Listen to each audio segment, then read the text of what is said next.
प्यारे विद्यार्थियों, नमस्कार। मैं डॉक्टर विजय कुमार चावला, राजकीय मॉडल संस्कृति वरिष्ठ माध्यमिक विद्यालय केवड़क, जिला कैथल में हिंदी प्राध्यापक के पद पर कार्यरत हूँ।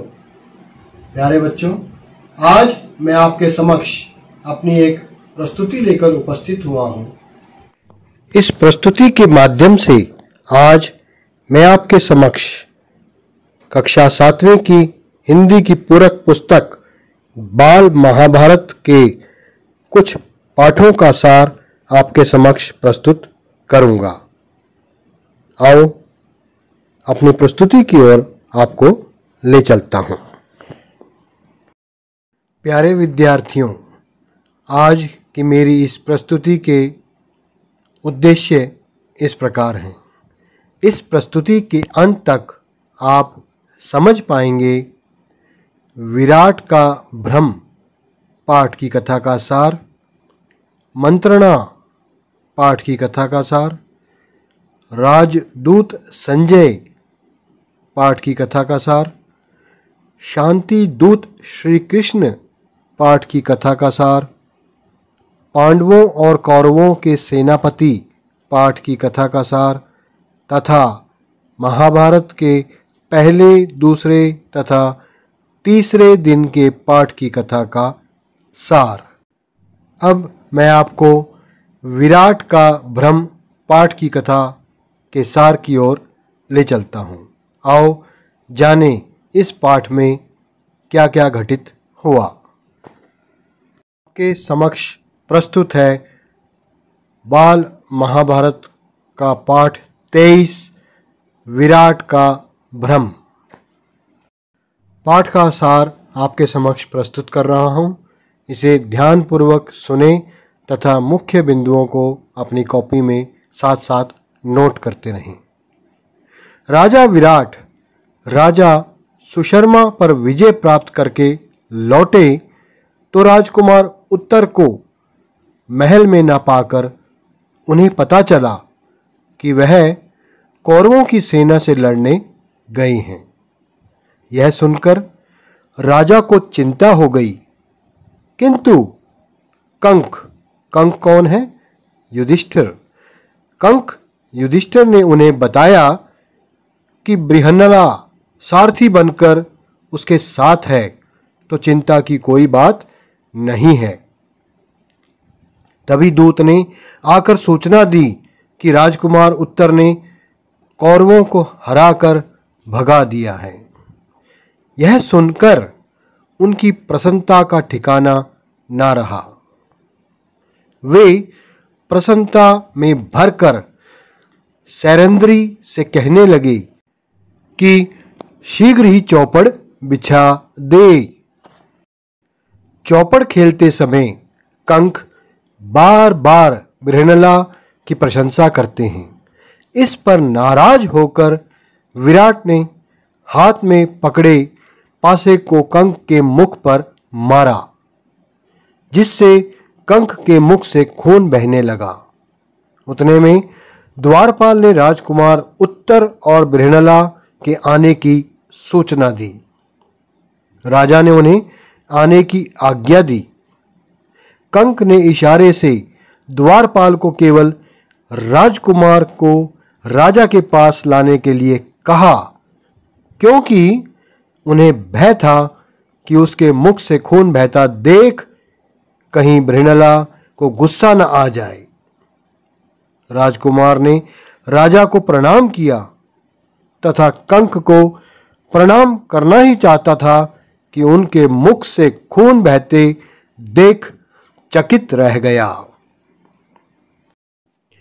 उसे अर्जुन से ज्ञात हो गया था कि कंक ही युधिष्ठिर है। पिता से कंक को चोट लगने की बात सुनकर राजकुमार ने पिता को कंक से क्षमा मांगने के लिए कहा, अर्थात माफ़ी मांगने के लिए कहा। फिर उसने बताया कि वह तो युद्ध में लड़ा भी नहीं। थोड़ी देर बाद पांडव पहले राजा को तथा बाद में सारी सभा को अपना सारा भेद बता देते हैं। पांडवों को देखकर सब प्रसन्न हो जाते हैं। राजा विराट अपनी पुत्री उत्तरा का विवाह अर्जुन से करना चाहता है, किंतु अर्जुन कहता है कि मैंने आपकी कन्या को नाच और गाना सिखाया है, वह मेरे लिए पुत्री के समान है। अर्जुन आगे कहते हैं, यदि आपकी इच्छा हो तो मैं उसका विवाह अपने बेटे अभिमन्यु से करने के लिए तैयार हूं। राजा इस बात से सहमत हो जाता है। दुर्योधन का दूत युधिष्ठिर को आकर कहता है कि अर्जुन को उन्होंने 13वां वर्ष समाप्त होने से पहले ही पहचान लिया था, इसलिए उन्हें 12 वर्ष के वनवास के लिए फिर जाना होगा। युधिष्ठिर ने उन्हें बताया कि वह भीष्म पितामह और जानकारों से इस बात का निश्चय कर सकता है कि अर्जुन के युद्ध में भाग लेने से पूर्व ही उनके अज्ञातवास का वर्ष समाप्त हो चुका था। यह विराट का ब्रह्म पाठ का सार था। आगे हम अगले पाठ का सार पढ़ेंगे। प्रस्तुत है मंत्रणा पाठ का सार। अज्ञातवास वर्ष के समाप्त होने पर पांडव विराट राजा के उपलव्य नामक नगर में रहने लगे थे। उन्होंने भावी कार्यक्रम बनाने के लिए श्री कृष्ण, बलराम, काशीराज, द्रुपद, शिखंडी, धृष्टद्युम्न को बुला भेजा था। वे अपनी सेनाओं के साथ उपलव्य नगर में आ पहुँचे। उसी समय अभिमन्यु एवं उत्तरा का विवाह हुआ। श्री कृष्ण ने पांडवों को उनका राज्य दिलाने एवं संधि करने हेतु कौरवों के पास दूत भेजने का प्रस्ताव रखा। बलराम ने युधिष्ठिर को जुआ खेलकर राज्य गंवाने और शांति पूर्वक उसे प्राप्त करने वाला बताया तो सात्यकी को गुस्सा आ गया। उसने कहा कि युधिष्ठिर जुआ नहीं खेलना चाहते थे। उन्हें जुआ खेलने के लिए विवश किया गया तथा खेल में छल कपट किया गया। छल और कपट यहाँ द्वंद्व समास भी है, इसलिए दुर्योधन को अब युद्ध से ही समझाना पड़ेगा। द्रुपद ने उसका समर्थन किया और मित्र राजाओं को सहायता हेतु दूत भेजने के लिए कहा। श्री कृष्ण हस्तिनापुर में पहले ही दूत भेजने के पक्ष में थे कि यदि दुर्योधन न्यायोचित रूप से मान जाते हैं तो ठीक है, और यदि नहीं तो युद्ध के लिए तैयार रहें। श्री कृष्ण के द्वारका लौट जाने के बाद विराट, द्रुपद, युधिष्ठिर आदि द्वारा युद्ध की तैयारियों के लिए चारों ओर दूत भेजे जाते हैं। सभी राजा अपनी सेनाओं को इकट्ठा कर युद्ध की तैयारियां करने लगे। अर्जुन और दुर्योधन दोनों श्री कृष्ण से युद्ध में सहायता हेतु द्वारका पहुंचते हैं। उस समय श्री कृष्ण विश्राम कर रहे थे, अर्थात आराम कर रहे थे। दुर्योधन उनके सिरहाने की ओर खड़ा हो गया, जबकि अर्जुन उनके पैताने ही हाथ जोड़कर खड़ा रहा, अर्थात पैरों की तरफ हाथ जोड़कर खड़ा रहा। श्री कृष्ण ने आंख खुलते ही अर्जुन को देखा। बाद में घूमकर देखा तो दुर्योधन भी आसन पर बैठा हुआ था। उन्होंने दोनों से इस प्रकार एक साथ आने का कारण पूछा। दुर्योधन ने पहले कहा कि कौरवों और पांडवों के बीच युद्ध होने वाला है, अतः वह उनसे सहायता लेने आया है। वह पहले आया था, इसलिए वे उसकी सहायता पहले करें। किंतु श्री कृष्ण का तर्क था कि उसने अर्जुन को पहले देखा था तथा अर्जुन तुमसे आयु में भी छोटा है, इसलिए मांगने का हक भी पहले उसी का है। श्री कृष्ण ने अर्जुन से कहा कि एक ओर मेरी विशाल सेना है और दूसरी ओर मैं अकेला ही रहूंगा। मैं युद्ध में हथियार नहीं उठाऊंगा और ना ही लड़ूंगा। तुम्हें जो उचित लगे मांग लो। अर्जुन ने कहा कि आप चाहे हथियार ना उठाएं और ना लड़ें, मैं आपको चाहता हूं। दुर्योधन भी प्रसन्न हो गया, क्योंकि उसे बिना मांगे ही श्री कृष्ण की विशाल सेना मिल गई। दुर्योधन श्री कृष्ण की पूरी सेना का अपनी ओर होते सुनकर बहुत खुश होकर हस्तिनापुर लौट आया। उसके लौट जाने के बाद श्री कृष्ण ने अर्जुन से उन्हें मांगने का कारण पूछा। अर्जुन ने कहा कि आप तो अकेले ही सब दुष्टों का विनाश कर सकते हैं। इस प्रकार श्री कृष्ण अर्जुन के सारथी बने। मार्ग में जाते हुए मद्र देश के राजा शल्य की सेना की खूब सेवा करके दुर्योधन ने उन्हें भी अपने पक्ष में कर लिया। अब आपके समक्ष प्रस्तुत कर रहा हूं पाठ 25 राजदूत संजय पाठ का सार। ध्यान से सुने। उपलव्य नगर में रहते हुए पांडवों ने अपने मित्र राजाओं से 7 अक्षौहिणी सेना एकत्र कर ली तथा कौरवों ने भी अपने मित्र राजाओं से मिलकर 11 अक्षौहिणी सेना एकत्रित कर ली। युधिष्ठिर की ओर से पांचाल नरेश के पुरोहित दूत बनकर हस्तिनापुर पहुँचे। उन्होंने युधिष्ठिर की ओर से संधि का प्रस्ताव रखा। उन्होंने कहा कि युधिष्ठिर युद्ध को विनाश का कारण मानकर उसका विरोध करते हैं। भीष्म पितामह ने भी इस मत का समर्थन किया। इस पर कर्ण ने कहा कि अज्ञातवास का 13वां वर्ष होने से पूर्व ही पांडवों ने प्रतिज्ञा को भंग करके स्वयं को प्रकट किया था, इसलिए उन्हें पुनः वनवास के लिए जाना होगा। भीष्म को उसका कथन सुनकर गुस्सा आ गया और उन्होंने उसे चुप रहने के लिए कहा।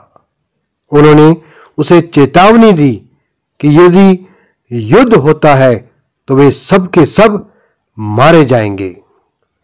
धृतराष्ट्र ने पांडवों को युद्ध न करने के लिए समझाने के लिए संजय को दूत बनाकर उपलव्य भेजा।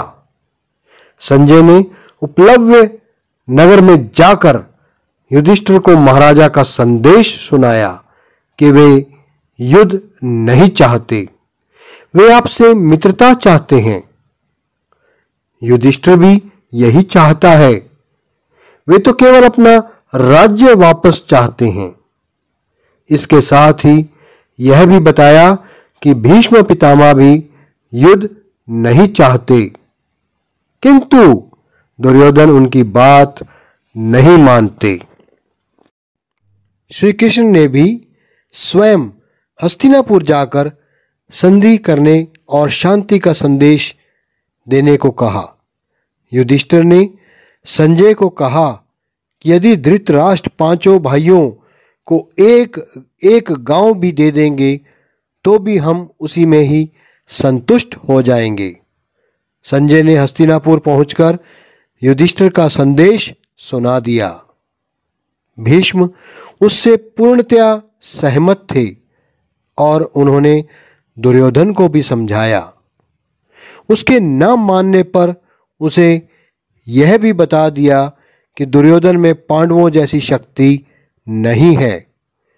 वह तो विराट के युद्ध में उनसे हार चुका है और कर्ण को भी युद्ध छोड़कर भागना पड़ा था। दुर्योधन ने कहा कि युधिष्ठिर हमारी सैनिक शक्ति देखकर डर गया है और इसलिए वह केवल 5 गांव ही मांग रहा है। धृतराष्ट्र भी उसे युद्ध न करने के लिए समझाता है, किंतु वह पांडवों को 5 गांव तो क्या, एक सुई की नोक के समान धरती नहीं देना चाहता। कौन? दुर्योधन। अब तो फैसला युद्ध भूमि में ही होगा। संजय के वहां से रवाना हो जाने के पश्चात युधिष्ठिर ने श्री कृष्ण को बताया कि वे युद्ध नहीं चाहते और 5 गांवों से ही संतुष्ट हो जाएंगे, किंतु कौरवों से उनको इतनी भी उम्मीद नहीं है। श्री कृष्ण स्वयं भी युद्ध को टालने के लिए हस्तिनापुर जाकर प्रयास करना चाहते हैं, किंतु युधिष्ठिर को भय है कि कहीं दुर्योधन श्री कृष्ण के साथ कुछ कर ना बैठे। अब आपके समक्ष मैं प्रस्तुत कर रहा हूं पाठ 26 शांति दूत श्री कृष्ण पाठ का सार। शांति पूर्वक समझौता करने हेतु भगवान श्री कृष्ण स्वयं दूत बनकर हस्तिनापुर गए। कहाँ गए? हस्तिनापुर। उनके साथ सात्यकी भी गए थे। श्री कृष्ण कुश स्थल नामक स्थान पर एक रात विश्राम करने के पश्चात हस्तिनापुर पहुंचे। हस्तिनापुर में उनका जोरदार स्वागत किया गया। हस्तिनापुर पहुंचकर वे धृतराष्ट्र से मिलने के बाद विदुर के भवन में गए। वहां वे कुंती से भी मिले। उन्हें देखकर कुंती को अपने पुत्रों की याद आ गई। तत्पश्चात श्री कृष्ण दुर्योधन से मिले। उन्होंने दुर्योधन के भोजन का निमंत्रण स्वीकार न करके विदुर के यहाँ भोजन किया। विदुर ने उन्हें कौरवों की सभा में न जाने की सलाह दी। अगले दिन श्री कृष्ण धृतराष्ट्र के बुलावे पर उनकी सभा में गए। सभा में उनका आदर सत्कार किया गया। उन्होंने सभा में धृतराष्ट्र को संबोधित करते हुए कहा कि पांडव शांति प्रिय हैं, किंतु वे युद्ध के लिए भी तैयार हैं। कुंती युद्ध की बात सुनकर बहुत चिंतित हुई। श्री कृष्ण उपलव्य वापस लौट आए। अतः अब युद्ध होना निश्चित हो गया था। कुंती कुलनाशी युद्ध की कल्पना से ही व्याकुल हो गई। वह अपने पुत्रों की सुरक्षा का विचार करती हुई गंगा के किनारे पहुंची। वहां कर्ण प्रतिदिन संध्या वंदना किया करता था। वह वहां महाराज पांडु की पत्नी और पांडवों की माता कुंती को देखकर हैरान हो गया। उसने शिष्टता पूर्वक उसका आदर किया और कहा कि मैं आपकी क्या सेवा करूं। कुंती ने उसे सूर्य के अंश से उत्पन्न हुए अपना ही बेटा बताया।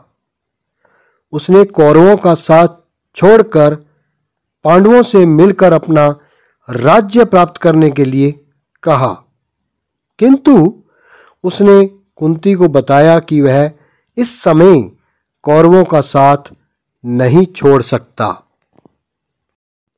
वह पांडवों के विरुद्ध लड़ेगा, किंतु उसने यह आश्वासन दिया कि वह अर्जुन को छोड़कर और किसी पांडव को किसी प्रकार की हानि नहीं पहुंचाएगा।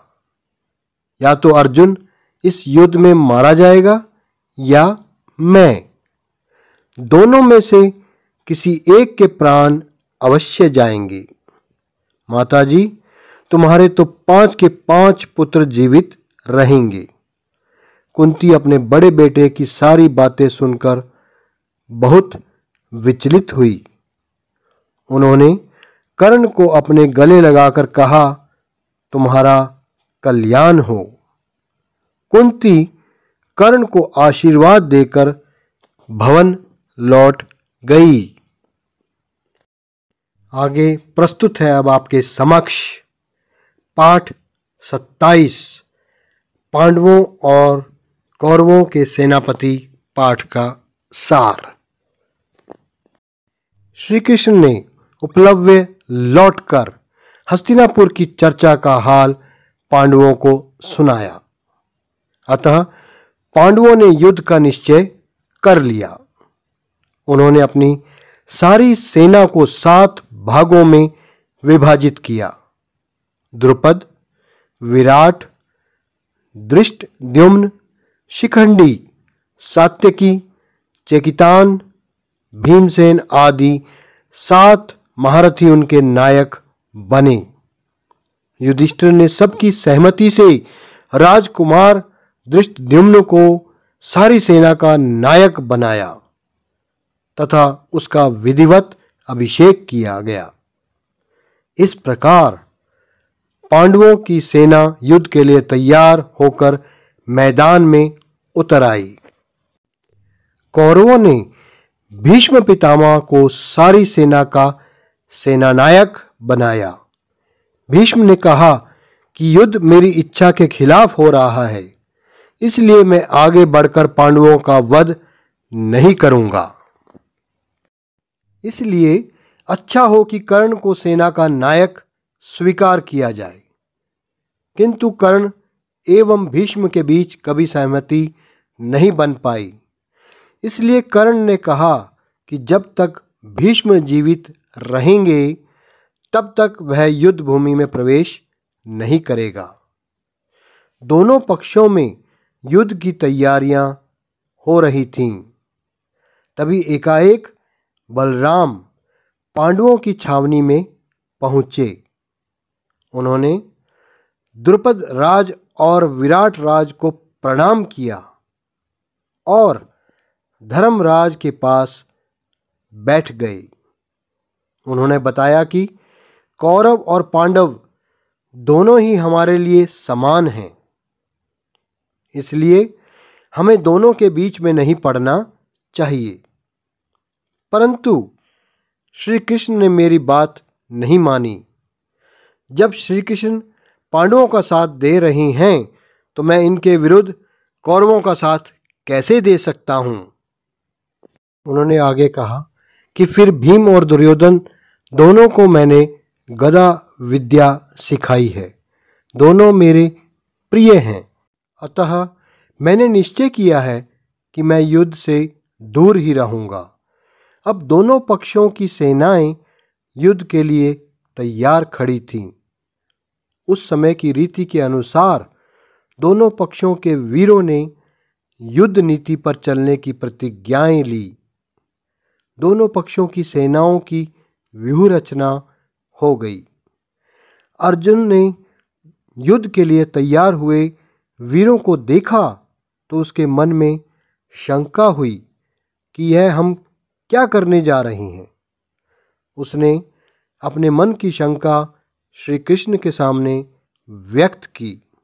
श्री कृष्ण ने अर्जुन का भ्रम दूर करने के लिए कुरुक्षेत्र में कर्म योग का उपदेश दिया, जो विश्व विख्यात है।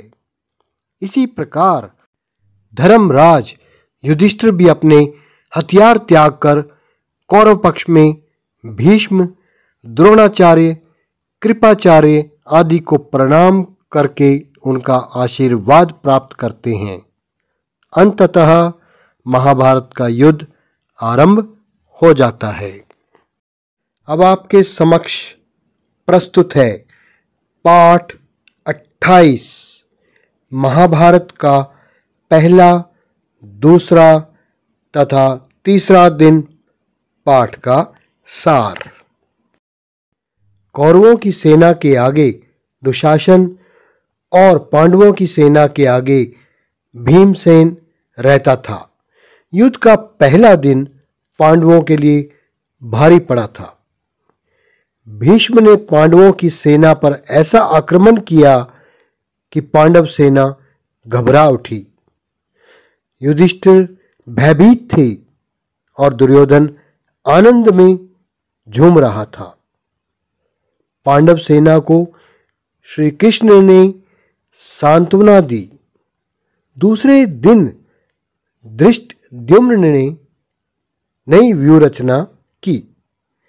कौरव सेना में अर्जुन का मुकाबला करने वाले केवल 3 वीर थे, भीष्म, द्रोण और कर्ण। अर्जुन और भीष्म के बीच बहुत देर तक युद्ध होता रहा, लेकिन हार जीत का कोई फैसला नहीं हो सका। उधर द्रोण और धृष्टद्युम्न भी घोर युद्ध कर रहे थे। सात्यकी ने एक बाण से भीष्म का सारथी मार गिराया तो घोड़े हवा से बातें करने लगे। इससे कौरव सेना को बहुत बड़ी हानि हुई। इस प्रकार दूसरे दिन कौरव सेना की बहुत क्षति हुई। तीसरे दिन के युद्ध के आरंभ में ही भीम के बाणों से दुर्योधन बेहोश हो गया। पांडव सेना आनंद मना ही रही थी कि भीष्म ने जोरदार आक्रमण कर दिया। भीष्म के बाणों से अर्जुन और कृष्ण आहत हो गए। क्रोधित होकर कृष्ण भीष्म को मारने दौड़े तो अर्जुन उन्हें मनाकर वापस ले आया। उस दिन अर्जुन ने बाणों की भयंकर वर्षा करके कौरव सेना को पराजित कर दिया। प्यारे विद्यार्थियों, यह थी मेरी आज की प्रस्तुति। इस प्रस्तुति को देखने व सुनने के बाद मेरे अनुसार आपने समझ लिया होगा विराट का ब्रह्म पाठ का सार, मंत्रणा पाठ का सार, राजदूत संजय पाठ का सार, शांति दूत श्री कृष्ण पाठ का सार, पांडवों और कौरवों के सेनापति पाठ का सार तथा पहला, दूसरा तथा तीसरे दिन के पाठ का सार। आपने इन सभी पाठों की कथा का जो सार है वो अच्छी तरह समझ लिया होगा। अब मैं आपके समक्ष आपके स्वयं के आकलन के लिए कुछ पुनरावृत्ति प्रश्न लेकर उपस्थित हो रहा हूं। आओ पुनरावृत्ति प्रश्नों की ओर आपको ले चलता हूं। आओ पुनरावृत्ति करें। पहला प्रश्न है आपके समक्ष, कुंती के प्रथम पुत्र का क्या नाम है? ऑप्शन है अर्जुन, युधिष्ठिर, कर्ण या इनमें से कोई नहीं। सोच समझकर अपना उत्तर आप दीजिए। इसका उत्तर है कर्ण। दूसरा प्रश्न है आपके समक्ष, राजा विराट अपनी पुत्री उत्तरा का विवाह किससे करना चाहता है? विकल्प है कर्ण अर्थात कर्ण से, भीम से, नकुल से या अर्जुन से। आपने कथा का सार अच्छी तरह सुना होगा, तो इसका सही उत्तर बताएं। इसका सही उत्तर है अर्जुन से। तीसरा प्रश्न ध्यान से सुनिए। अज्ञातवास वर्ष के समाप्त होने पर पांडव किस नगर में रहने लगे थे? विकल्प हैं उपलव्य नगर में, रूपनगर में, हस्तिनापुर में या इनमें से कोई नहीं? इसका सही जवाब है उपलव्य नगर में। चौथा प्रश्न आपके समक्ष। शांतिपूर्वक समझौता करने हेतु कौन स्वयं दूत बनकर हस्तिनापुर गए? विकल्प हैं बलराम, भीष्म, श्री कृष्ण या इनमें से कोई नहीं। इसका जवाब तो आप आसानी से दे पाओगे। इसका सही जवाब है श्री कृष्ण।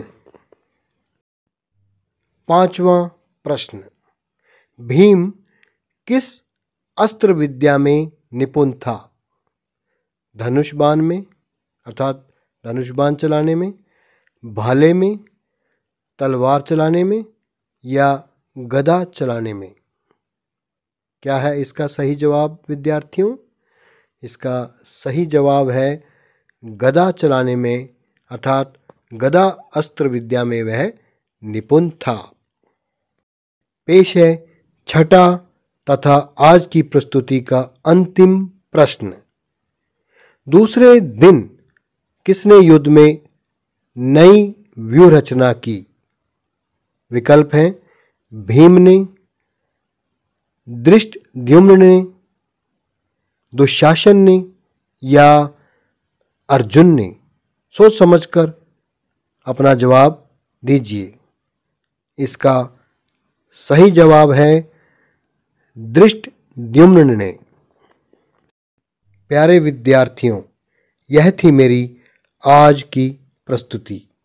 मुझे आशा ही नहीं पूर्ण विश्वास है कि आपको मेरी यह प्रस्तुति अच्छी तरह समझ आ गई होगी। अंत में मैं आप सभी का दिल से आभार प्रकट करता हूँ और धन्यवाद करता हूँ।